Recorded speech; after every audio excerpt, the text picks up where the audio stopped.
माफियागिरी को मटियामेट करने के लिए, उत्तर प्रदेश से दंगाइयों आतंकियों का खेल खत्म करने के लिए अब प्रदेश में पैंथर ने कमर कस ली है। खूनी आंखें और पैने पंजे माफियागिरी के चिथड़े कर देंगे। पैंथर के प्रहार ने मुख्तार की बेचैनी को सबसे ज्यादा बढ़ा दिया है। जेल में बंद मुख्तार खुद को तबाह होता और अपनी माफियागिरी को मिट्टी में मिलता देख रहा है, लेकिन बेबस है, लाचार है, कुछ कर नहीं पा रहा है, क्योंकि उत्तर प्रदेश में तो अब चलेगा ऑपरेशन पैंथर। देखिए।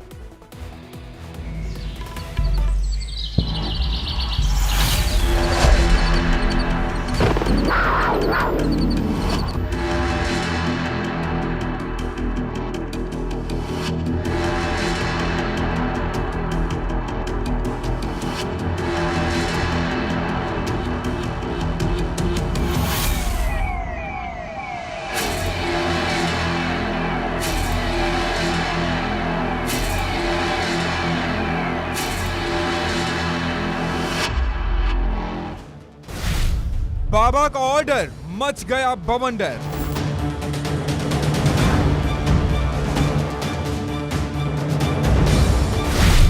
माफियागिरी तेजाबी, खाक करेगी खाकी।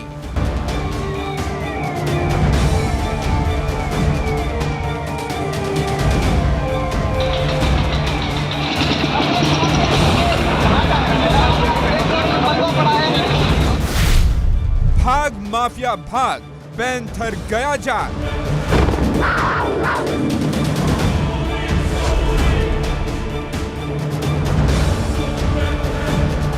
देश के सबसे बड़े सूबे में अब पैंथर ने कमान संभाल ली है।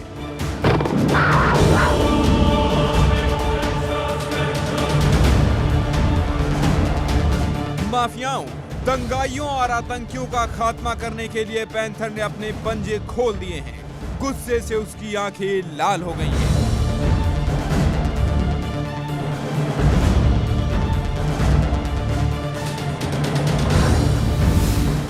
वो अब किसी को नहीं बख्शेगा, क्योंकि उसका कोई वार खाली नहीं जाता। शिकार करने में माहिर पैंथर यूपी में आतंकियों, दंगाइयों और भूमाफियाओं का काम तमाम करके ही दम लेगा।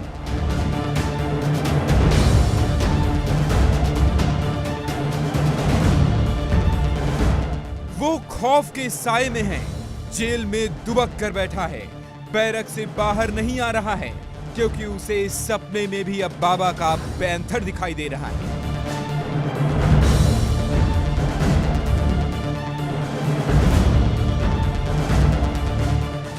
डॉन की उल्टी गिनती शुरू हो गई है, क्योंकि पैंथर ने अब उसका शिकार करने की तैयारी कर ली है।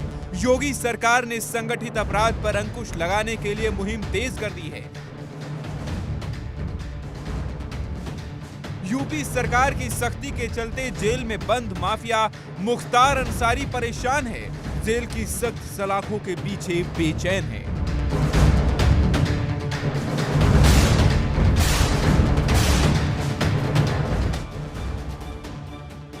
माफिया मुख्तार अंसारी के सामने एक ऐसी मुसीबत खड़ी हो गई है जिससे निकल पाना असंभव है। पैंथर ने उसकी ऐसी नींद उड़ाई है कि उसे दिन में भी तारे नजर आ रहे हैं।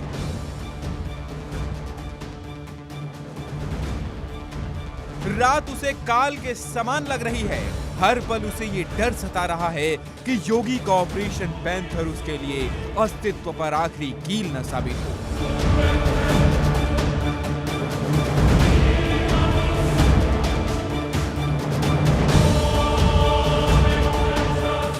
मुख्तार पर विभिन्न राज्यों में 61 आपराधिक मामले हैं, जिनमें से 6 में दोषी ठहराया जा चुका है, लेकिन अब ऑपरेशन पैंथर उसको पूरी तरह से तबाह कर देगा।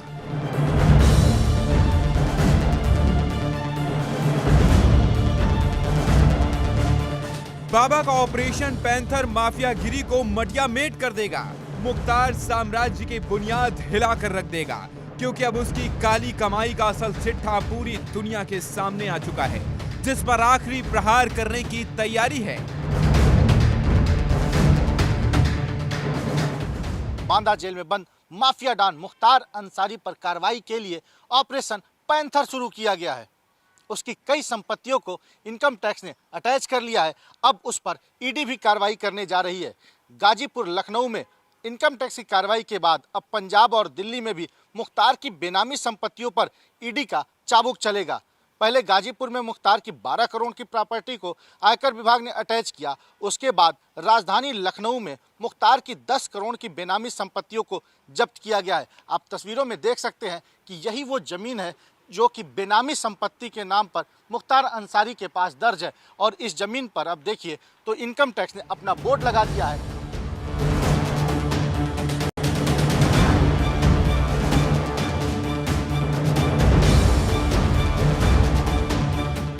योगी राज में माफिया मुख्तार अंसारी पर काल मंडरा रहा है, क्योंकि उसके काले कारनामों का अंत आ गया है। बाबा का ऑपरेशन पैंथर शुरू हो गया है। जीरो टॉलरेंस नीति के तहत योगी सरकार का माफियाओं पर लगातार शिकंजा कसा जा रहा है। भू माफियाओं के काले कारनामों का चिट्ठा निकालने के लिए योगी सरकार ने अब ऑपरेशन पैंथर लॉन्च कर दिया है।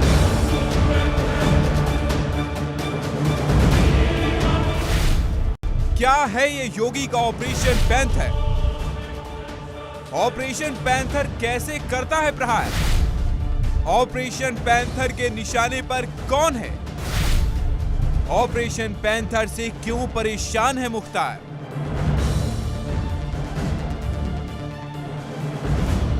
आक्रमण में आज हम आपको यूपी में पैंथर के हर एक्शन को विस्तार से समझाएंगे। आप बने रहिए इंडिया डेली लाइव के साथ। उत्तर प्रदेश का माफिया मुख्तार अंसारी कई सालों से जेल में सजा काट रहा है। उसके हर काले कारनामे के लिए उसे कोर्ट से सजा पर सजा मिल रही है। लेकिन अब की बार कोर्ट ने नहीं, पैंथर ने उड़ा दी है इस माफिया की नींद। ऑपरेशन पैंथर के तहत ईडी ने मुख्तार की कमाई का काला चिट्ठा और कई राज्यों से कनेक्शन की पोल खोल कर रख दी है, जिससे वो परेशान हो उठा है, क्योंकि इस बार ऑपरेशन पैंथर के जरिए उसके काले साम्राज्य को चुन चुन कर खत्म किया जा रहा है। माफिया मुख्तार अंसारी की 200 करोड़ की बेनामी संपत्तियों का पता लगा है।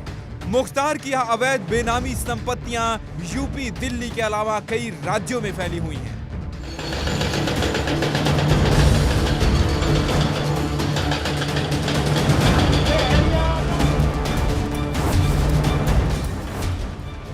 चौंकाने वाली बात यह है कि माफिया साम्राज्य की ये संपत्तियां उसकी करीबियों के नाम पर हैं, जिस पर पैंथर की शिकारी नजर है।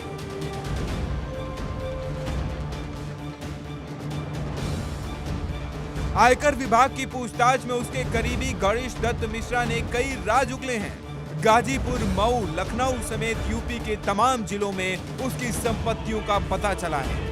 दूसरे राज्यों में भी माफिया की 200 करोड़ रुपए से ज्यादा की संपत्तियों के बारे में आयकर विभाग को जानकारी मिली है, जिसके आधार पर अब आयकर विभाग माफिया मुख्तार अंसारी और उसके गैंग के लोगों के खिलाफ जमीन की कुर्की की कार्रवाई ऑपरेशन पैंथर का हिस्सा है। उत्तर प्रदेश के अलावा पंजाब, दिल्ली में भी मुख्तार की करीब 50 बेनामी संपत्तियों में से ज्यादातर गणेश दत्त मिश्रा के नाम से हैं, लेकिन पैसा माफिया मुख्तार का लगा है। ऑपरेशन पैंथर में यह भी खुलासा हुआ है कि इन संपत्तियों के लेन देन में भी फर्जीवाड़ा पाया गया है। इसी साल 20 जून को गाजीपुर कोतवाली पुलिस गणेश दत्त मिश्रा को गिरफ्तार कर लखनऊ ले गई और आयकर विभाग को सौंप दिया था। मुख्तार अंसारी के रियल एस्टेट का सारा कारोबार गणेश दत्त मिश्रा ही देखता था। 6 सितंबर 2020 को गैंगस्टर एक्ट के तहत पुलिस फोर्स ने गणेश के 4 मंजिला भवन को ध्वस्त कर दिया था। अब आप सोच रहे होंगे कि जब जांच एजेंसियों को माफिया मुख्तार की अवैध संपत्तियों के बारे में इतना सब कुछ पता था, तो कार्रवाई क्यों नहीं हुई? तो हम आपको बता दें कि यूपी के साथ साथ दूसरे राज्यों में फैली इन संपत्तियों के बारे में पुलिस को अभी तक जानकारी नहीं थी। ये सभी बेनामी संपत्तियां मुख्तार ने अपने गिरोह के किसी न किसी सदस्य के नाम ले रखी हैं। ईडी और आईटी विभाग ने इसका खुलासा अब किया है, जिसके बाद ऑपरेशन पैंथर के तहत मुख्तार अंसारी की इन सभी बेनामी संपत्तियों की कुर्की की कार्रवाई की जाएगी। यानी काले साम्राज्य की सारी अवैध संपत्तियों को पैंथर अपने कब्जे में ले लेगा। उसका शिकार कर लेगा और जेल में दुबका माफिया बस भीगी बिल्ली बनकर बैठा रहेगा, क्योंकि उसका शिकार और कोई नहीं बल्कि पैंथर कर रहा है। जो मुख्तार अंसारी अपने आगे सरकार और कानून को खेल समझता था, जेल में बंद होने के बाद से उसकी हेकड़ी निकल चुकी है। कई बार कोर्ट के सामने भी गिड़गिड़ा चुका है। अपने काले साम्राज्य पर पैंथर के प्रहार से वो घबरा गया है, क्योंकि उस पर जेल के अंदर से माफिया साम्राज्य को ऑपरेट करने का आरोप लगता रहा है। इसीलिए योगी सरकार ने मुख्तार के खिलाफ ऑपरेशन पैंथर लॉन्च कर दिया है। बीते 25 सितंबर को मुख्तार की गैंगस्टर कोर्ट में बांदा जेल से उसकी वर्चुअल पेशी हुई। कोर्ट में वीडियो कॉन्फ्रेंसिंग के जरिए पेशी के दौरान मुख्तार अंसारी जज के सामने फिर गिड़गिड़ाया। उसने कहा, माय लॉर्ड, ये गैंगस्टर का मामला फर्जी है। सिर्फ राजनीतिक कारणवश मुझे फंसाया गया है। मैं हाई सिक्योरिटी बैरक में हूँ, जहाँ परिंदा भी नहीं आ सकता है। मैं यहाँ बैठकर गैंग कैसे चला सकता हूँ?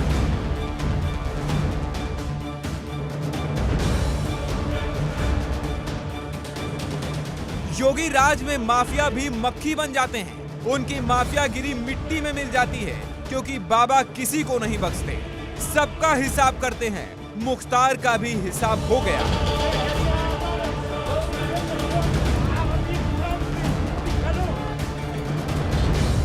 खुद को शेर समझने वाला भीगी बिल्ली बना बैठा है, जिस पर ऑपरेशन पैंथर अब उसे कोई नहीं बचा सकता। मुख्तार अंसारी की अब तक 20 करोड़ रुपए से अधिक की संपत्ति कुर्क की जा चुकी है। इसके अलावा मुख्तार अंसारी के भाई अफाल अंसारी पर भी प्रशासन की कार्रवाई की जा रही है। माफिया मुख्तार अंसारी सालों से बांदा जेल में बंद है। पिछले 8 महीनों में मुख्तार को 5 बार सजा सुनाई जा चुकी है। अलग अलग मामलों में मुख्तार दोषी साबित हो चुका है। ऐसी सजा हुई है कि माना जा रहा है कि वो अब जेल से नहीं छूट पाएगा। खुद मुख्तार अंसारी ने खुद को ये बात समझा ली है, इसीलिए अब वो बैरक से भी बाहर नहीं आता। उसे पता है अब जेल से बाहर आना उसके लिए नामुमकिन है, लेकिन इस बार उसके डरने की वजह उसकी सजा नहीं बल्कि पैंथर है। योगी सरकार का वो ऑपरेशन पैंथर जो हर हाल में माफिया का शिकार करके ही दम लेगा।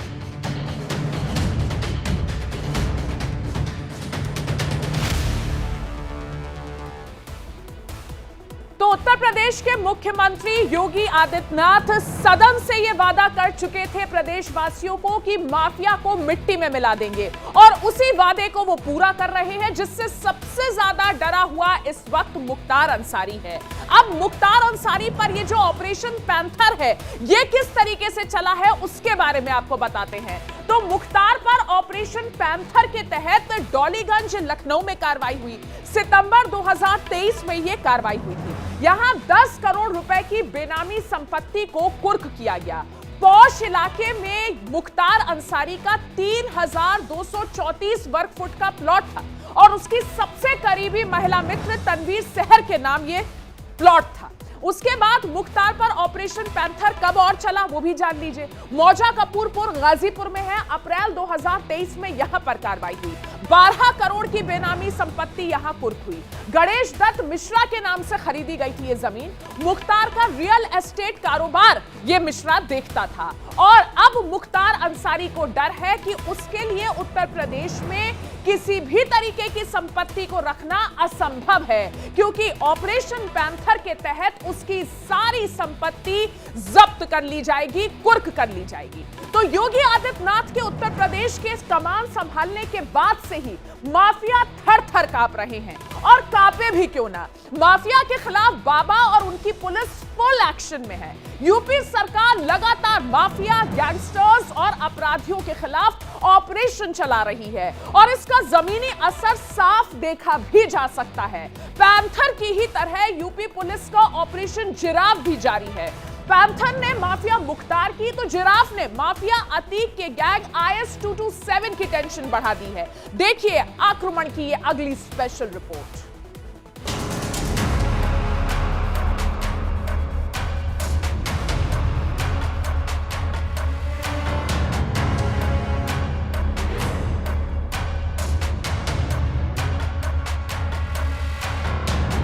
उत्तर प्रदेश का मुख्यमंत्री बनते ही योगी आदित्यनाथ ने कसम खा ली थी, प्रण ले लिया था, माफिया के खिलाफ उनका रण जारी रहेगा। उनकी सरकार माफिया को मिट्टी में मिला देगी, खाकी माफियागिरी को खाक कर देगी। और तब से लेकर अब तक बाबा की पुलिस की माफिया के खिलाफ जंग जारी है। आज यूपी नो कर्फ्यू, नो दंगा। यूपी में सब और चंगा। नो कर्फ्यू, नो दंगा। यूपी में सब चंगा। रंगदारी ना फिरौती। अब यूपी नहीं है किसी की बपौती। बाबा का मैसेज क्लियर है, यूपी में माफिया के लिए कोई जगह नहीं है। वो या तो जेल में रहेंगे या यूपी के बाहर। हम लोगों ने पहले कहा है कि कानून प्रत्येक नागरिक को सुरक्षा प्रदान करेगा, लेकिन राह चलती हुई किसी बेटी के साथ अगर किसी ने छेड़छाड़ करके उसकी सुरक्षा में सेंध लगाने का कार्य करे क्या, तो अगले चौराहे पर उस ओहदे का इंतजार यमराज कर रहा होगा। उसको फिर यमराज के यहां भेजने से कोई रोक नहीं पाएगा। बाबा के इसी ताबड़तोड़ एक्शन से यूपी में माफिया टेंशन में है, डरे डरे हैं, सहमे सहमे हैं। इनके हनक की हवा निकल चुकी है, इनका टशन टाए टाए फिस हो चुका है, काफूर हो चुका है। यही वजह है, कारण है, उत्तर प्रदेश में बड़े से बड़ा माफिया कायदे से है तो फायदे से है। कुछ दिन पहले ही योगी सरकार ने भू माफिया के खिलाफ कड़ी कार्रवाई करने का फैसला लिया था। ऐसे लोगों के खिलाफ गैंगस्टर और गुंडा एक्ट के तहत एक्शन के निर्देश दिए गए, जिन पर बीते 3 सालों में अवैध रूप से जमीन कब्जा करने के 2 या 2 से अधिक मामले दर्ज हैं। अब एक कदम और आगे बढ़ते हुए योगी सरकार ने ऑपरेशन जिराफ शुरू किया है। आपने ऑपरेशन पैंथर के बारे में तो जान लिया, जिसने डॉन मुख्तार अंसारी की नींद उड़ा रखी है, उसे बेचैन कर दिया है, उसका चैनो सुकून छीन लिया है।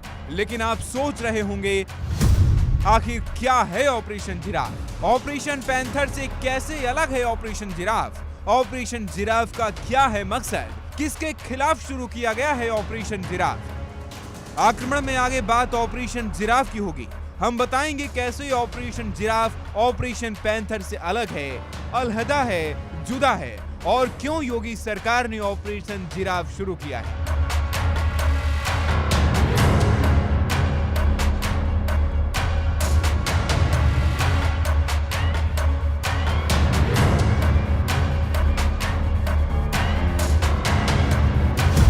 ऑपरेशन जिराफ का मकसद माफिया पर नकेल कसना और अवैध कब्जे छुड़ाना है।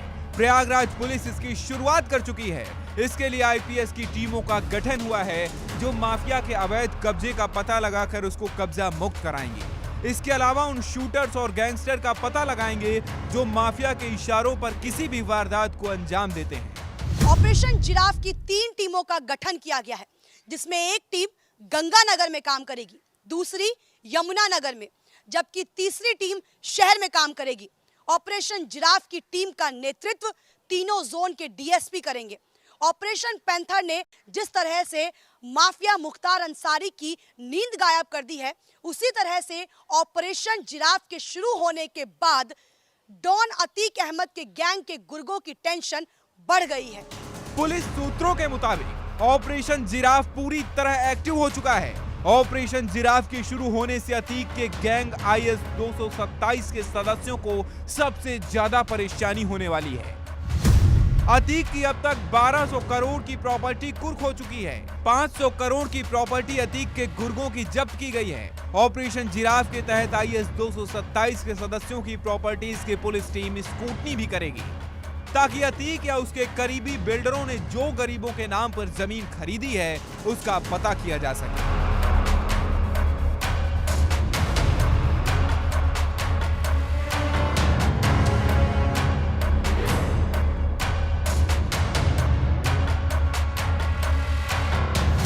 ऑपरेशन जिराफ के तहत माफिया अतीक की कई बेनामी प्रॉपर्टी भी चिन्हित की गई हैं, जिसमें सबसे खास रेलवे स्टेशन के पास करोड़ों का बंगाल होटल है, जिसमें 2 हिस्सा अतीक के कब्जे में है, जबकि 2 किसी अन्य के हिस्से में है। उसी के बगल में मिन्हाजपुर में अतीक की पत्नी शाइस्ता परवीन के नाम पर 200 गज का प्लॉट भी है, जिसे कुर्क करने की तैयारियां चल रही हैं। इस प्रॉपर्टी पर अतीक अपना बंगला बनवाना चाहता है।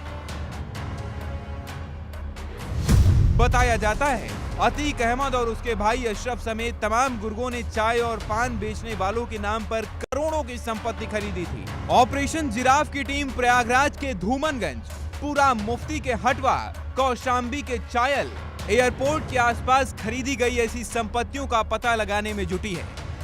ऑपरेशन जिराफ के तहत ऐसे लोगों पर शिकंजा कसा जाएगा जो पहले तो माफिया अतीक और अशरफ के साथ मिलकर जमीनों का धंधा करते थे, लेकिन योगी सरकार के आने के बाद अतीक और अशरफ पर मुकदमा दर्ज कराकर अतीक के विरोधी होने का तमगा लगाए घूम रहे हैं। मतलब साफ है, बाबा के हंटर से कोई नहीं बचने वाला।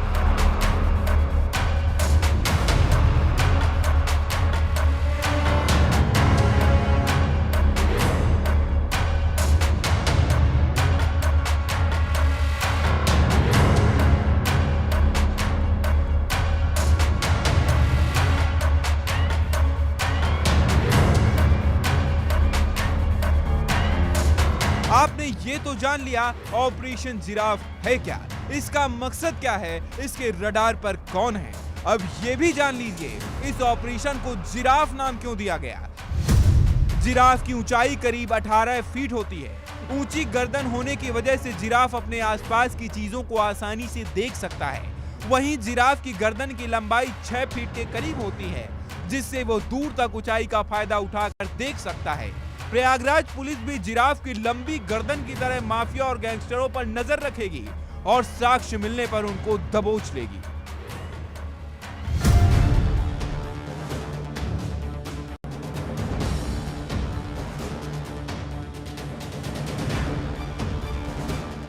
माफिया और गैंगस्टर पर नकेल कसने के लिए यूपी में ऑपरेशन पैंथर और जिराफ के अलावा ऑपरेशन लंगड़ा भी जारी है। यूपी पुलिस का अक्सर ऐसे बदमाशों से एनकाउंटर होता है जो मर्डर, डकैती, किडनैपिंग या फिर रेप जैसी वारदातों में शामिल हैं। और जब पुलिस इन्हें पकड़ने जाती है तो ये पुलिस पर फायरिंग कर देते हैं। ऐसे में पुलिस को काउंटर फायरिंग करनी पड़ती है। पुलिस की कोशिश होती है बदमाशों पर जिंदा काबू पाया जाए। इस दौरान पुलिस बदमाशों के पैर को निशाना बनाती है ताकि उनकी जान भी बची रहे और वो भाग भी न सकें। ऑपरेशन लंगड़ा के अलावा यूपी पुलिस का ऑपरेशन त्रिनेत्र भी चल रहा है। ये भी क्रिमिनल्स के लिए काल साबित हो रहा है। ऑपरेशन त्रिनेत्र के तहत यूपी पुलिस ने पूरे सूबे में तीसरी आंख यानी सीसीटीवी का जाल बिछाया है, जो पुलिस के लिए काफी मददगार साबित हो रहा है। अब तक 3.5 लाख से ज्यादा सीसीटीवी कैमरे संवेदनशील जगहों पर लगाए गए हैं। इसे इसी साल 10 जुलाई को शुरू किया गया था। मतलब साफ है, बाबा का एक ही मकसद है, उत्तर प्रदेश में माफिया अपराधियों का सफाया। इसी के तहत यूपी सरकार पैंथर, जिराफ, लंगड़ा, त्रिनेत्र जैसे ऑपरेशन चला रही है, जिन्हें काफी कामयाबी भी मिल रही है।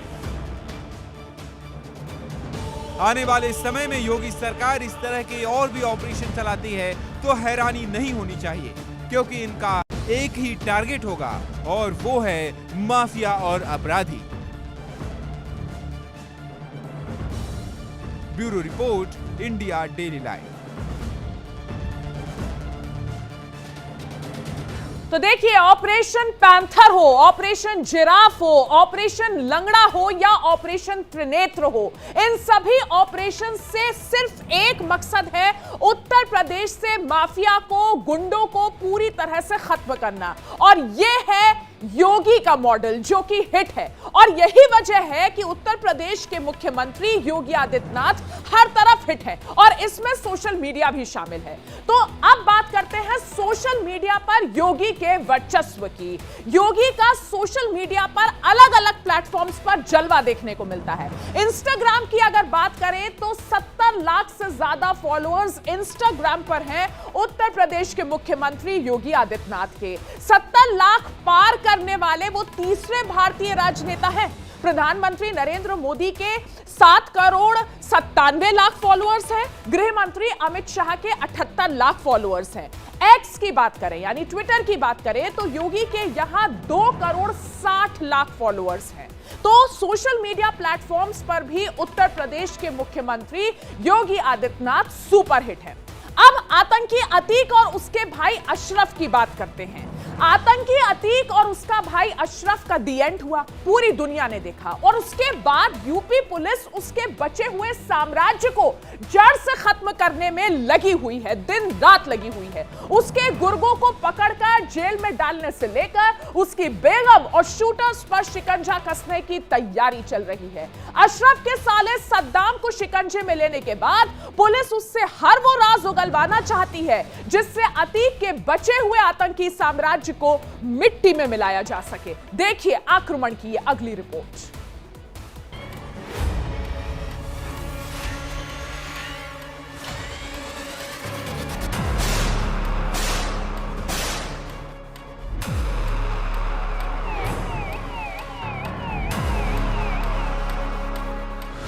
आतंक फैलाने में उसका कोई सानी नहीं, क्योंकि कानून को मुट्ठी में रखना उसकी असल चाहत थी।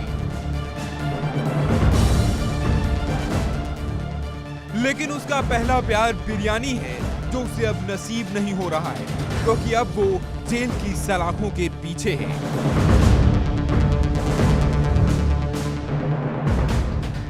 वो नियमों को तोड़ता था, कानून से इतर जाकर जेल में एंट्री करता था, बहनोई के लिए जेल में अय्याशी का सामान मुहैया कराता था। वो पैसे देकर जेल कर्मचारियों को खरीद लेता था और अपनी मनमानी के लिए उन्हें अपनी उंगलियों पर नचाता था। उनसे वो सब करवाता था जो कानूनन जुर्म था। लेकिन अब वो खुद जेल में बंद है। सख्त सलाखों से उसका 24 घंटे सामना होता है। कानून तोड़ने की चाहत रखने वाला पूरी तरह से कानून की शिकंजे में है, कारागार की काल कोठरी में बंद है।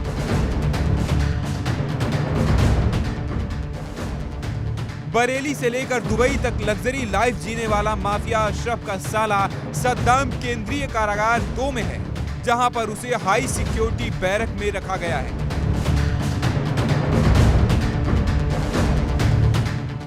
जहां पर उसे नींद नहीं आ रही है। वह बाहर की बिरयानी को भूल नहीं पा रहा है, क्योंकि जेल में उसे सिर्फ दाल और रोटी मिल रही है। माफिया अतीक और अशरफ के जिंदा रहने पर और उनकी हत्या के बाद भी सद्दाम लग्जरी जीवन जी रहा था। कभी मुंबई तो कभी बेंगलुरु के आलीशान होटलों में जा रहा था, लेकिन प्रेमिका से मिलने की चाहत ने उसे जेल पहुंचा दिया।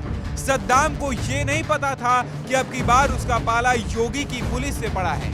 यूपी की ये वो पुलिस है जो आतंकियों, दंगाइयों और माफियाओं को बिल से भी बाहर निकाल लेती है।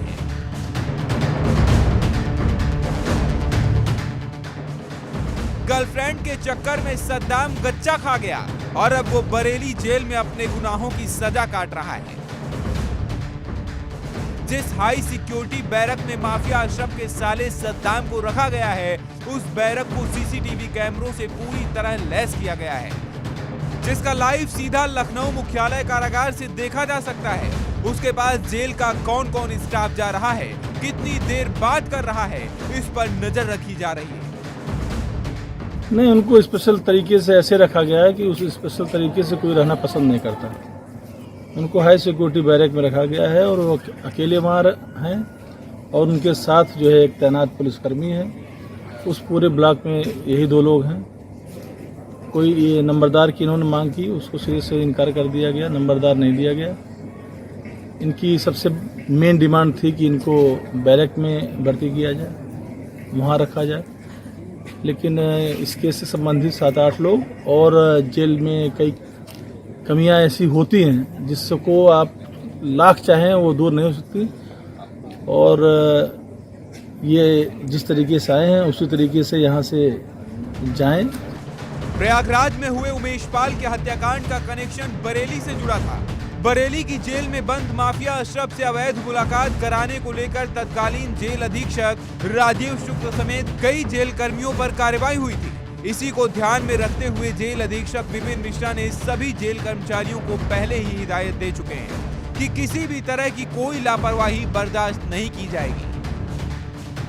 बरेली जेल में बंद अपने पहले प्यार बिरयानी को मिस कर रहा सद्दाम, अतीक के आतंकी किले का वो राजदार जिसकी तलाश में पुलिस प्रयागराज से लेकर दुबई तक की खाक छान रही थी, दिल्ली से लेकर मुंबई तक, बेंगलोर से लेकर चेन्नई तक छापेमारी कर रही थी, वो अब पुलिस के चंगुल में है और पुलिस उससे हर वो राज उगलवा रही है जिसके जरिए माफिया अतीक की मौत के बाद उसके बचे हुए साम्राज्य को मिट्टी में मिला सके।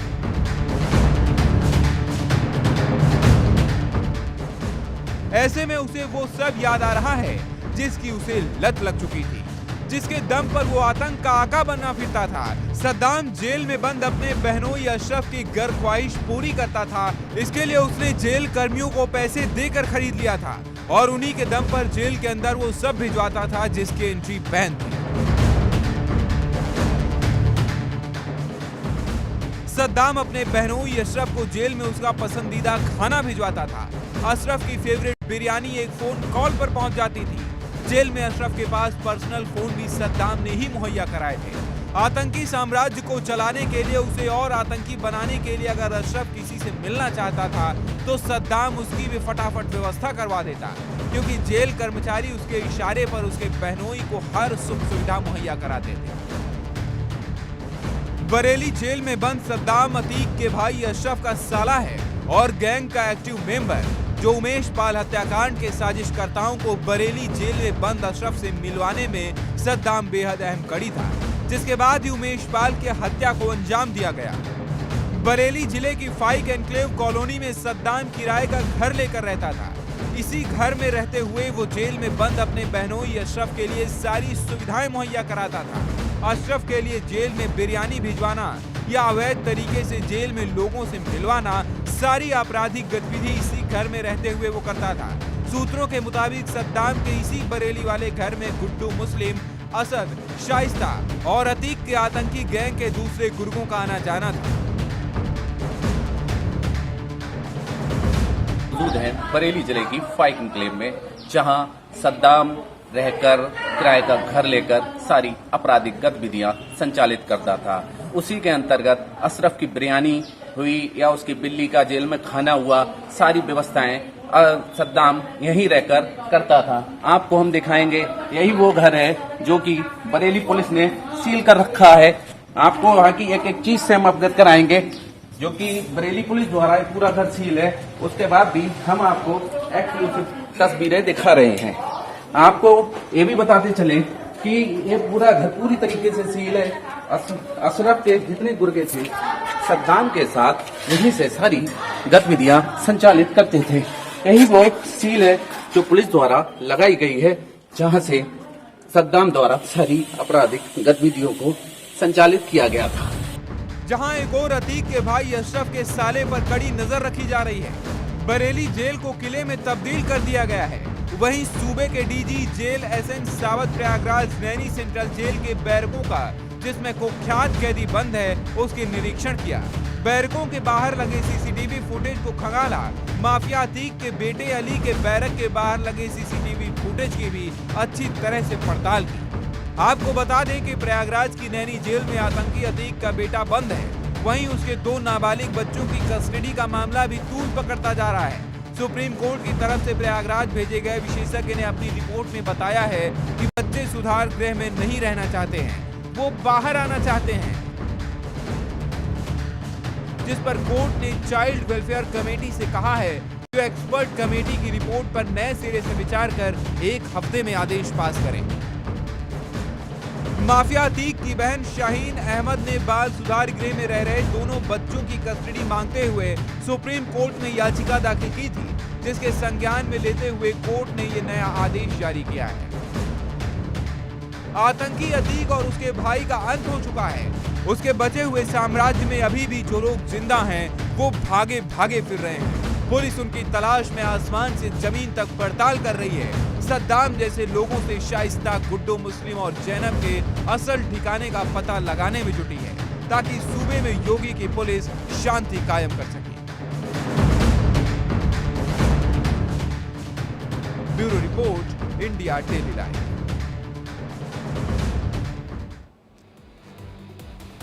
तो अतीक अहमद और मुख्तार अंसारी जैसे माफियाओं के साम्राज्य के खत्म